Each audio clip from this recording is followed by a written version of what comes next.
মৌলবাদী সরকার নিপজ্জন মোহাম্মদ ইউনূস মুর্দাবাদ বাংলাদেশ সরকার মুর্দাবাদ বাংলাদেশ সরকার মুর্দাবাদ মোহাম্মদ ইউনূস মুর্দাবাদ মোহাম্মদ ইউনূস মুর্দাবাদ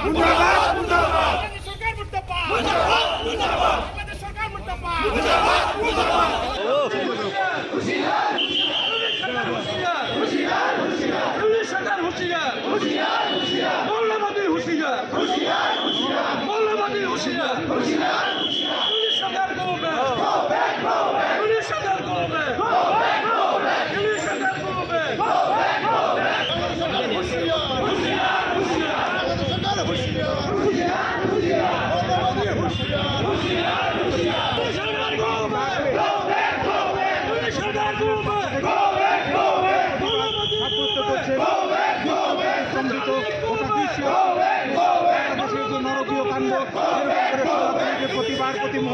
আৰু সদৌ অসম বাঙালী যুৱ ছাত্ৰ ফেডাৰেশ্যনৰ প্ৰচেষ্টাত আজি বৰপেটা ৰোডৰ মাজমজিয়াত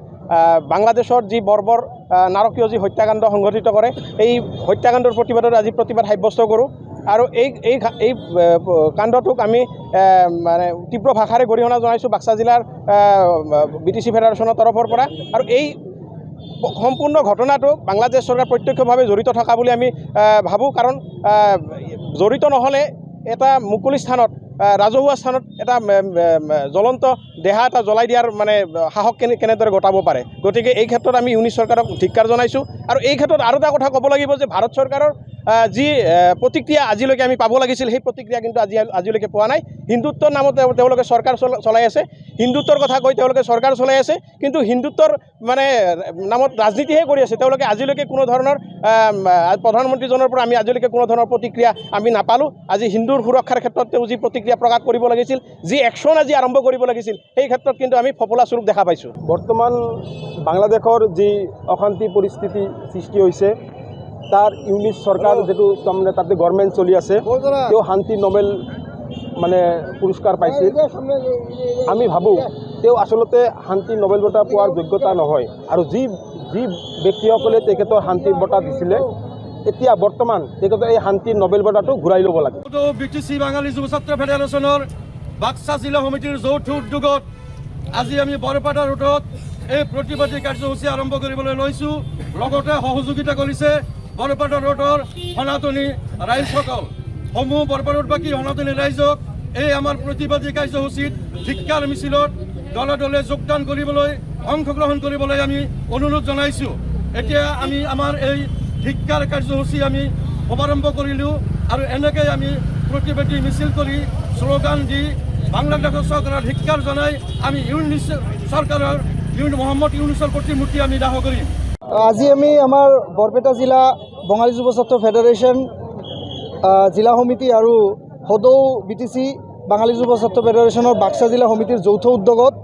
আমাৰ বৰপেটা ৰোডত এক প্ৰতিবাদী ধিক্কাৰ কাৰ্যসূচী আমি গ্ৰহণ কৰিবলৈ বাধ্য হৈছিলোঁ কিয়নো আমাৰ চুবুৰীয়া ৰাষ্ট্ৰ বাংলাদেশত দীপু চন্দ্ৰ দাস নামৰ যুৱকজনক যেনেকৈ নৃশংসভাৱে হত্যা কৰা হ'ল সেই হত্যাৰ প্ৰতিবাদত আমি ধিক্কাৰ কাৰ্যসূচী হাতত লৈছোঁ আমি দেখিবলৈ পাওঁ যে আমাৰ চুবুৰীয়া ৰাষ্ট্ৰ বাংলাদেশত সঘনাই আমাৰ হিন্দু ধৰ্মৰ লোকসকলৰ ওপৰত এক আক্ৰমণ আমি দেখিবলৈ পাওঁ আৰু এই সমগ্ৰ নজিৰ ভংগ কৰি পেলাই এইবাৰ তেওঁলোকে দীপু চন্দ্ৰ দাস নামৰ ব্যক্তিজনক নিৰীহ ব্যক্তিজনক এক কৰ্মচাৰীক তেওঁলোকে পুলিচৰ বেষ্টনীৰ মাজৰ পৰা মুক্ত কৰি দিয়ে আৰু চৰকাৰী চক্ৰান্তৰ ফলেদি এওঁক পিটি মাৰি অৰ্ধমৃত অৱস্থাত জ্বলাই দিয়া হয় আৰু জ্বলাই দিয়াৰ পিছত সেই দেহৰ ওপৰত জ্বলি দগ্ধ হোৱা দেহৰ ওপৰত তেওঁলোকে পাশবিক আক্ৰমণ কৰে এই ঘটনা ধিক্কাৰজনক আৰু গোটেই বিশ্বই আমি লজ্জানত হৈছোঁ আৰু এই মানৱতাক ভুলণ্ঠিত কৰা কাৰ্যক আমি তীব্ৰ ভাষাৰে গৰিহণা জনাইছোঁ আমি ধিক্কাৰ জনাইছোঁ আৰু তাৰ ফলস্বৰূপে আমি এই প্ৰতিবাদী কাৰ্যসূচী হাতত লৈছোঁ আমাৰ লগত বৰপেটা জিলাৰ সভাপতি আৰু আমাৰ বাক্সা জিলাৰ সভাপতি আৰু সকলোকে আদি কৰি বিভিন্ন কৰ্মকৰ্তাসকল ইয়াতে উপস্থিত আছে আৰু আমি এই কথা ক'ব খোজোঁ যে